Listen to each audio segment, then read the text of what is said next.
सकाळपासून उठलेले असते तरी पण ना मला ना वेळच भेटत नाही माझं डोकं विसरायला. तर मी आता विसरत होती डोकं, कारण मला जायचं होतं रिद्धी सिद्धीला शाळेतून आणायला. त्यांच्या शाळेचा वेळ झाला होता. म्हटलं चला आपला झाला मेकअप. आता जायच्या वेळेला तर खूपच थंडी वाजते, कारण आता सुरू झाला हिवाळा. आणि इथे कसं झालंय 4-5 वाजल्यापासून थंडी वाजायला सुरुवात होती. मी गेले शाळेमध्ये तर ही मागा रिद्धी आणि चुमू, या चुमो सांगत होते शाळेतले गप्पा. चुमो म्हणत होती की बाबा मम्मी मॅडम म्हणताय की बाबा सहलीला जायचं. म्हटलं ठीक आहे बाबा, तुला जायचंय सहलीला तर जाऊ आपण, पप्पांना सांगू आणि फी भरायला. हे बघायचे दाताडे कसे दिसू राहिले. खुश झाली होती ना माझे चिवमऊ. चिवचं तर अशा गप्पा रंगता बाबा शाळेमध्ये दिलं. म्हटलं चल घरी जायचा वेळ झालाय आपला. तर तिचं काही नाही तरी गप्पा चालू, काय ऍक्शन करत होती कानू.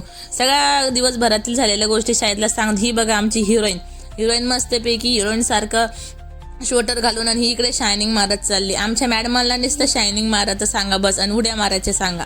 आणि लगेच डान्स करायला लागली. म्हणजे कॅमेरा सुरू झाला म्हणजे आमचा डान्स सुरूच झाला पाहिजे. इकडे चालू होतं संध्याकाळचा स्वयंपाक.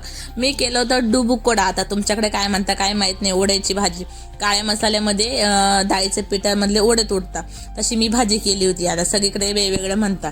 मग इकडे चालू होतं माझी भाजी. मी विचार करत होतो साहेबांना आवडतील का नाही, पण आवडेल. इकडे चालू होता माझ्या रिद्धी सिद्धीचा अभ्यास. मॅडमांना लावून दिला तर मी अभ्यासाला. चू माऊला जोपर्यंत मी अभ्यासाला होते तेव्हा स्वतःहून अभ्यास करत नाही, असं झालं माझं.